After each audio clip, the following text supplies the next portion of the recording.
शाइस्ता अंबर जी, क्योंकि all India Muslim women personal law board है। अब all India Muslim personal law board तो कह रहा है हम कोर्ट जाएंगे, हम सड़कों पर उतरेंगे। वो तो महिलाओं को किस तरह से दरकिनार करता है, तभी all India Muslim women personal law board आया। अब ये कह रही है ये बहुत पहले होना चाहिए था, तो ये मुसलमान ही नहीं है। चित्रा जी, हाँ। हाजिक साहब अभी बीच में बोल रहे थे, जब फैज खान साहब बोल रहे थे, हाँ। कह रहे थे गलत कोट कर रहे हैं। मैं चाहता हूँ वो सही कोट करके बताएं। हाँ चलिए, देखिए बात यह है कि आर्टिकल 25 में हिंदुस्तान, आप आयत को कोट कर रहे थे, आयत कोट कीजिए। मैंने आयत की ये कहा कि उसमें ये कह रहे आप कुरान में वो कह रहे थे आप गलत लिखत पढ़े उधार की प्रॉपर्टी की लिखत पढ़े का नहीं है। हाँ, उधार के लेन देन का ये है ये है रियलिटी भाई। ओहो मत करो। जुनैद साहब बोलेंगे इस पे तो। मतलब कुरान कह रहा है कि 1 रुपए भी लिखो, और ये कह रहे हैं कि लाखों हेक्टेयर की प्रॉपर्टी नहीं लिखो। जी, क्या बात है, ज्ञान क्या लिखी हुई है बताना जरा। 50 साल से 50 साल लिखी हुई है प्रॉपर्टी, बताना जरा। अफसोस अफसोस तो आपको होगा। अफसोस मैडम एक मिनट में बात कह दूं, मुझसे काट दिया। आपसे तो आयत के लिए पूछा। हाँ बोलिए। हाँ एक मिनट। हाजिक साहब बहुत अच्छे व्यक्ति हैं। हाँ। मैंने इसीलिए कहा कि कई बार सिर्फ विरोध के लिए विरोध करना अच्छा नहीं होता। नहीं, हम कोई विरोध नहीं कर रहे तो लीजिए ना, कोई विरोध बीच में मत बोलिए। हाजिक भाई, हमने आपको इसीलिए, हमने तो अपना टर्न भी आपको दिया था। हम ये कह रहे हैं कि सिर्फ हमारा कहना यह है, सिर्फ विरोध के लिए विरोध मत करो। जहां गलत हो वहां टोकना जायज है। हम भी झुकेंगे, हम कोई अकड़ी के नहीं खड़े हैं कि हम। मैं आपसे पूछ रहा हूं, बताया आपने क्या कहा? 2 साल की सजा को 6 बार बोल रहे हैं। 2 साल की सजा को 6 महीने का कर दिया। क्यों कर दिया? आगे ले जाना चाह रहे हो या भ्रष्टाचार खत्म करना चाह रहे हो? 1-2 साल की सजा 6 महीने होता है बार बार। हाजिक खान साहब, यहाँ खड़े मेहमान सब अपनी टर्न में बोल रहे हैं। मैं आपसे दरख्वास्त करूंगी उसको मेंटेन करें प्लीज। एक डेकोरम है डिबेट का। शादाब जी, 2-3 प्रश्न आए। पहला प्रश्न तो ये आया कि यादव जी कह रहे थे कि ये बीच में कहाँ से गैर मुस्लिम ले आए इसमें। भाई यादव जी, धर्मेंद्र भाई, आपको भी देखना चाहिए था जब धार्मिक संस्था एक कार्यक्रम आयोजन हुआ कुंभ का, उसमें आप लोगों ने जिम्मेदारी दी आजम खान को। तब आप कह रहे थे गंगा जमनी तहजीब है। आज जब हिंदुओं के आयोजन होते हैं उसमें आजम खान आते हैं तो गंगा जमनी तहजीब। और यहाँ अगर आपने जो बोर्ड है, ये कोई कमेटी नहीं है, ये बोर्ड है, ऊपर नीचे तो इन्वॉल्व कर ही नहीं रहे हैं कि जैसे गुरुद्वारा प्रबंधन समिति उसमें नहीं ले रहे हैं। कह रहे जो मैनेजमेंट कमेटी ऊपर की है उसमें लिया जाएगा। तो इसमें ऑब्जेक्शन की कोई बात नहीं है, क्योंकि यहाँ तो ऑलरेडी जो केंद्र में अल्पसंख्यक कल्याण मंत्री हैं वही अध्यक्ष होते हैं और वो भी गैर मुस्लिम है। तो इस पर बहुत ज्यादा ऑब्जेक्शन बनता नहीं है, तो इसकी कोई लाइन नहीं आनी चाहिए थी। दूसरी बात, मैंने कहा कि जो अभी विरोध जो चल रहा है, ये विरोध करने वाले, मैंने एक शब्द कहा था कि ये मुसलमान नहीं है, ये पॉलिटिकल मुसलमान है। और एक बात और आगे मैं बढ़ा रहा हूं। हाँ। ये साबित हो गया है कि ये जो विरोध कर रहे हैं मुसलमान नहीं है। और यहां जुनैद भाई बैठे हैं, मैं इसे प्रूव करूंगा। इस्लाम में दहन नहीं है। ये पुतले दहन कर रहे हैं, ये कौन से इस्लाम का हिस्सा है कि जहां पुतले दहन किए जाते हैं? या तो ये कहिए संविधान के हिसाब से पुतला दहन इसलिए कर रहे हैं कि ये पॉलिटिकल मुसलमान है, जो मैं कह रहा था कि ये इसलिए विरोध कर रहे हैं, और नहीं तो ये मान लीजिए कि ये देखिए उन्होंने कहा कि पुतला, अब उन्होंने एक सवाल पूछा जुनैद साहब उन्होंने कहा कि एक पुतला दहन का कॉन्सेप्ट नहीं है। आप सड़क पर उतरकर ये क्यों कर रहे हैं? क्योंकि आपको कहा गया ये करने के लिए। आप पॉलिटिकल प्रदर्शन कर रहे हैं। जुनैद साहब, देखिए, इस्लाम पूरा एक सिस्टम है और वो पॉलिटिकल दहन है कि नहीं है इस्लाम?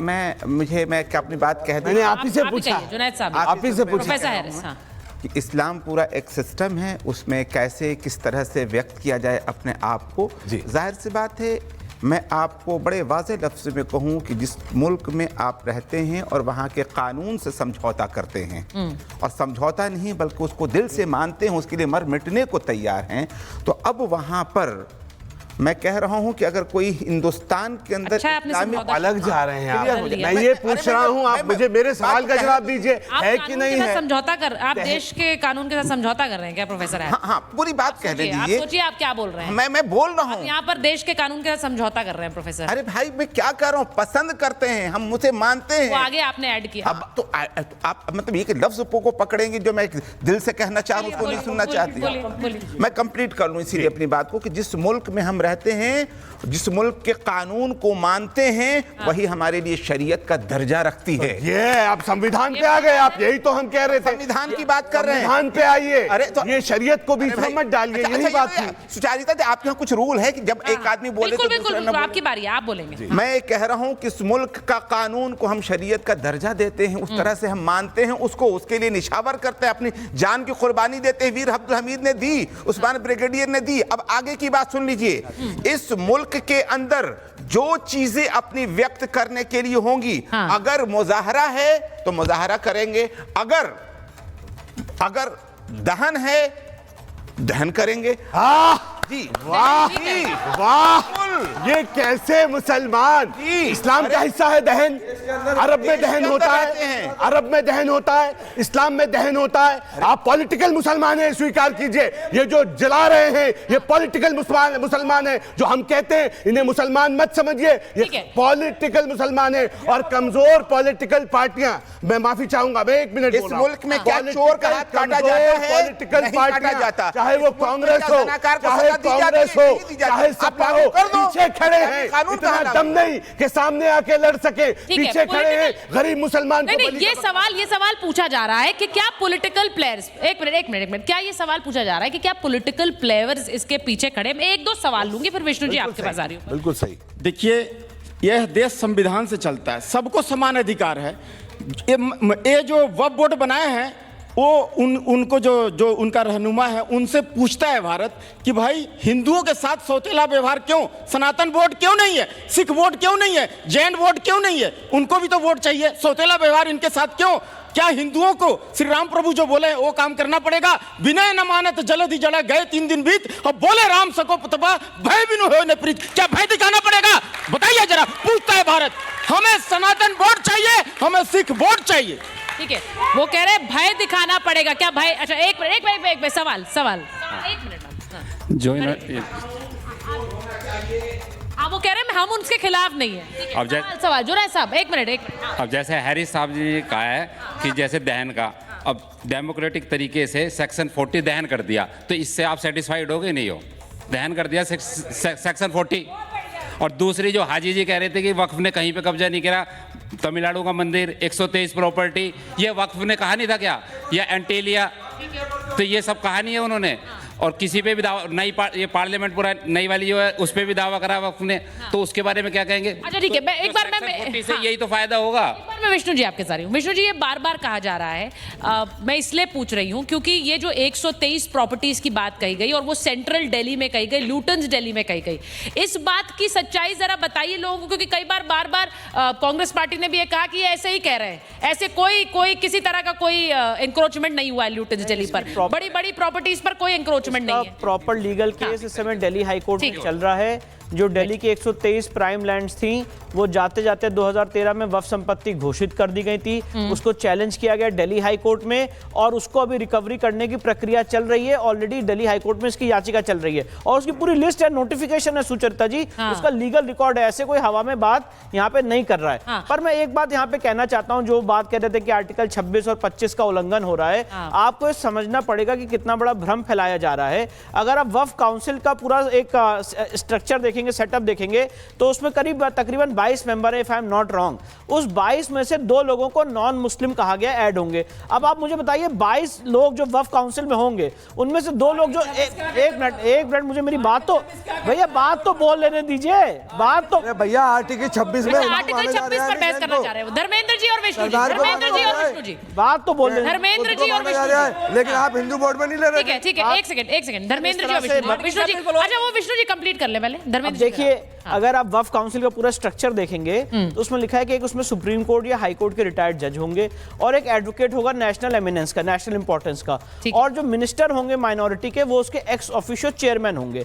मैं आपको ये बहुत ही जिम्मेदारी से बताना चाहता हूं, उसी क्लॉज में लिखा हुआ है कि जो नॉन मुस्लिम होंगे वो इसके एक्स ऑफिशियो चेयरमैन नहीं होंगे। तो जो मतलब मेन डिसीजन मेकिंग है इन 22 में से 2 लोगों के पास, जो नॉन मुस्लिम उनके पास है ही नहीं, दे आर जस्ट रिप्रेजेंटेटिव्स। अब मैं इसको एक उदाहरण देना चाहता हूं। अब मानिए जरा फॉर एग्जाम्पल कोई सीनियर एडवोकेट या टॉप मोस्ट एडवोकेट, सपोज करिए राजीव धवन साहब हो गए या हरीश साल्वे, कोई भी हो गया, अगर ये एक advocate of national importance Waqf council में बनते हैं तो इनका फायदा कितना बड़ा। अगर एक सुप्रीम कोर्ट का कोई रिटायर्ड जज पे आपका विरोध हो, बताइए आर्टिकल 26 क्या सर आप बीच में मत बोलिए, मैं आर्टिकल 26 पे ज्ञान मत दीजिए, ज्ञान है पूरे देश को, ज्ञान है। अगर उसके बाद पहले भी कमेटी से वही स्ट्रक्चर था, पहले भी चेयरमैन मिनिस्टर हुआ करते थे, वो भी था। अच्छा ठीक है, एक सेकंड धर्मेंद्र जी, धर्मेंद्र जी चौराहे की डिबेट मामले पे आप धर्मेंद्र जी वो बात कंप्लीट करें पहले। ठीक है ठीक है, डिबेट में अकेले बोलेंगे। अच्छा धर्मेंद्र जी, आर्टिकल 26 जो आप बार बार कह रहे हैं, ठीक है, आप विष्णु जी से पूछिए, आप विष्णु जी से पूछिए, अब देखिए आप बताइए उन्हें कि कैसे उल्लंघन हो रहा है। मैं बता रहा हूँ ना, मेरी बात सुन लीजिए ना, एक मिनट। इन्होंने आर्टिकल 26 की बात की, इनका कहने का पर्पस, अरे भैया हाँ बताओ ना, सुन रहे हैं। इनका कहने का पर्पस ये है कि अगर आप बता रहे ओ मेरे आर्टिकल 26 क्या बताता है? अरे वो बता रहे हैं धर्मेंद्र जी, ऐसे नहीं ना, वो बता रहे हैं ना, आप ही के सवाल का जवाब दे रहे हैं, वो आप ही के सवाल। मैं एक बार बोला हूँ पूरे डिबेट में, इनसे 26 पूछ रहा हूँ, इनका विरोध है कि आर्टिकल 26 को मैं गलत कोट किया हूँ, सही क्या हो बताए ना ये। हाँ ठीक है, सही बताइए भाई। एक मिनट में आपको बता दूं, राम मंदिर का भी जो, फिर राम मंदिर पे आ गए, आर्टिकल 26 की बात। अरे भाई तो वो क्या कोई और शब्द नहीं बोले भाई, आप आर्टिकल 26 से ही शुरुआत करिए, आप 26 आर्टिकल का नाम लेते हुए शुरुआत करिए। नहीं मैं बता आप क्यों पढ़ देंगे? एक मिनट बता रहा विष्णु जी, हूँ, आर्टिकल 26 ये आपको इजाजत देता है कि जो भी धर्म का व्यक्ति है उसको ये अधिकार होगा कि वो अपने धर्म के जो इंपॉर्टेंट एरियाज है वो खुद अपना मैनेजमेंट कर सकता है, एक्सेप्ट सेकुलर एक्टिविटीज। जो सेकुलर एक्टिविटीज होंगी एक धर्म की, जैसे फॉर एग्जांपल अगर आप मंदिर में जाते हैं तो मंदिर का मैनेजमेंट, इसके ऊपर काफी डिबेट चल रही है, वो सेकुलर एक्टिविटी मानी जाती है, उसमें कौन कैसे एंट्री करेगा, ये सेकुलर एक्टिविटी मानी जाती है जो सरकार कंट्रोल कर सकती है।